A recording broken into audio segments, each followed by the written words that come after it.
जियो न देबू काहे पत्थर को का विचार बा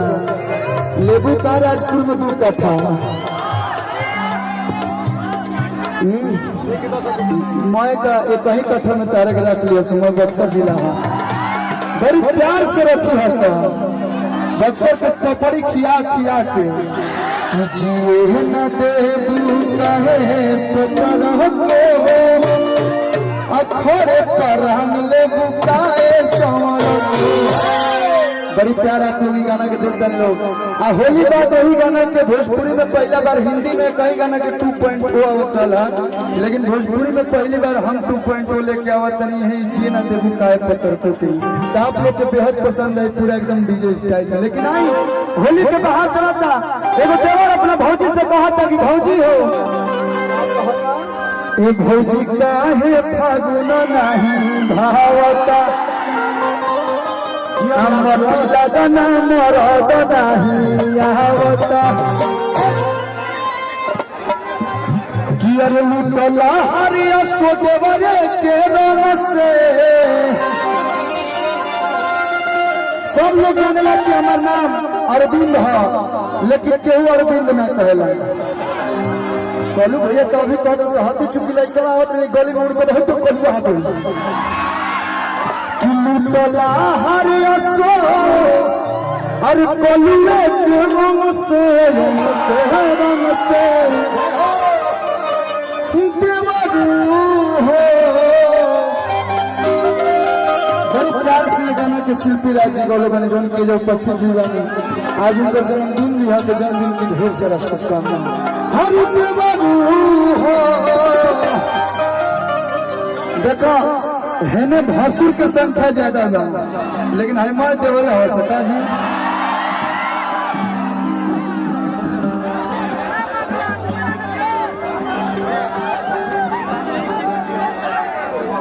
अच्छा एक बार जोरदार ताली बजा दी लोग ये शिल्पी राजी जोरदार ताली बजा दी हाल फिलहाल में जितने गाना लोग सुनते हैं लोग चाहे मुनी हो हम डाल के दर्द से भाभी जी साड़ी सरिया लीजिए भगवान ये फरिया लीजिए जन्मदिन खातिर बक्सर जिला से जोरदार ताली बजा दो भाई ताली बर्थडे गिफ्ट हो कम से कम 20 सेकंड तक जोरदार ताली बजाते रहेंगे जोरदार ताली बजा दी जोरदार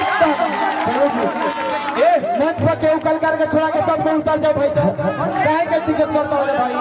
प्लीज भाई प्रोग्राम काम कर दीजिए बताओ कितना दूर से सब लोग आई बैठे प्लीज भैया जोरदार ताली बजा के स्वागत कर लो हमने के बड़ भैया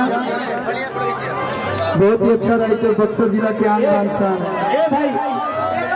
रुकिए भाई रुकिए 1 मिनट रुकिए प्लीज आप लोग भैया प्लीज सबको उतार जाओ फिर लास्ट में बहुत दिक्कत होता है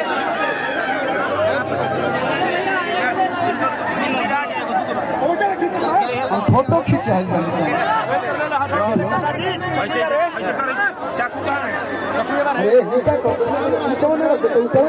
सब बक्सर जिला का बक्सर जिला के हाथा होई देही में बैठा कबार जन्मदिन की ढेर सारी शुभकामनाएं बड़ी खुशी की बात है महर्षि विश्वामित्र के पावन धरती पे ये बक्सर जिला में शिल्पी जी के जन्मदिन मनाया जाता है हेठुआ राजपुर में यो यादें रहे बड़ी कम लोग के इतना जनता के बीच में जन्मदिन मनाना रानी काहे सुतत बड़ू भुइया हो आई रउआ सबके बीच में शिल्पी राजी सबसे पहले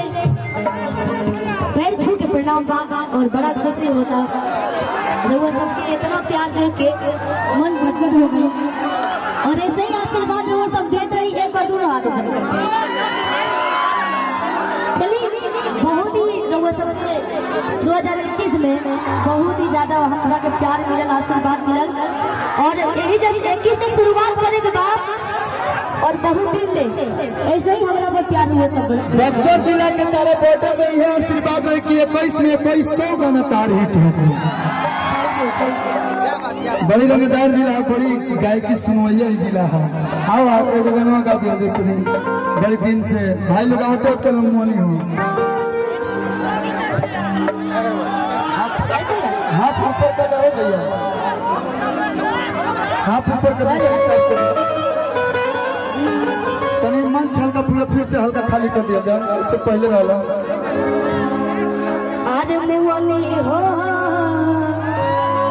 अच्छा कितना बढ़िया बात बा, सिंगर हो जे बाड़ी ओमे जोन परफॉर्म कोले बाड़ी इहो जे बाड़ी ओमे जोन मरद बनल बा उहे जे बा मरद मेहरानी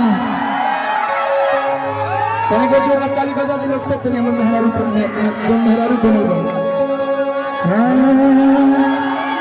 ए निकला है सुतत बड़ू भुइया हो कि पूरा दहिया में घोड़ा सुइया हो।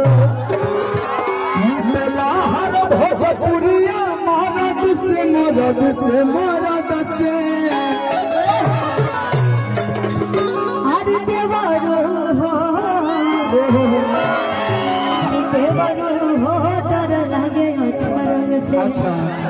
होली का भी है जान, लेकिन नहीं होली के मौसम में कहे के बा ए भौजी का है फागुन नहीं भावता भौजी का है फागुन नहीं भावता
देवर के मन लुआता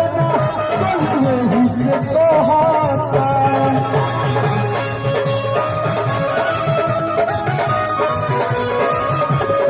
ए भैया भैया चंदन भैया भाई ठीक लगे तो सुखा सुखी देवर के मन लुआता वही से कहता कॉलर के तारा कुर्ती नहीं एकदम शोभाता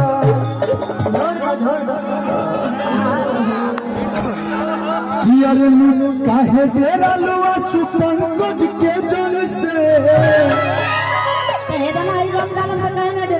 काहे डेरा लुआ सुपंकज